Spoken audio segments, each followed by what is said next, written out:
Hər gün eyni şorbanı hazırlamaqdan bezmisinizsə, bugün sizinlə dadlı, ləzzətli, həm də asan şorba hazırlayıram.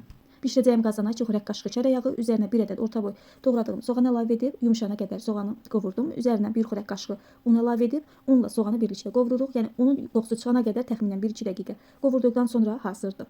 Üzərinə 1 xörək qaşığı tomat pastası əlavə edib, tomatın da qoxusu çıxana qədər qovururuq. Digər tərəfdə 200 qramlıq stəkan ölçüsünün yarısı ilə, yəni yarım stəkan qırmızı mərcini bolsa bir neçə dəfə yuduqdan sonra soğan üzərinə əlavə edib, mərcini də soğanla bir qədər qovururam. Soğan, mərci birlikdə bir qədər qovrulduqdan sonra üzərinə bulyon əlavə edirəm. Siz mal ətinin bulyonundan da istifadə edə bilərsiniz. Mən bir ədəd kət toyuğunun bulyonundan istifadə etdim. Əgər bulyon yoxdursa, adi sudan da istifadə etmək olar. Qarışdırırıq. Qapağını bağlayıb şorbanın bişməsini gözləyirik.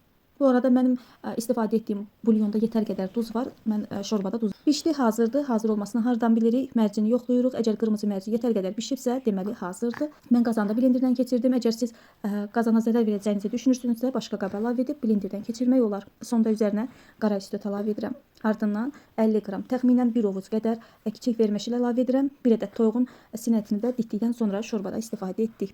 Qarışdırırıq və yenidən qazanın qapağını bağlayıb şorbanın təxminən 7-8 dəqiqə daha qaynadırıq. Yəni kiçik verməşillərin bişməsini gözləyirik. Əgər şorbanız qatı olarsa, bir qədər daha su əlavə edə bilərsiniz. Şorba bişib hazır olduqdan sonra qeyd etdiyim kimi bir qədər qat alındı. Mən təxminən 200 ml qaynar su əlavə edib qarışdırdım. Artıq şorba hazırdır.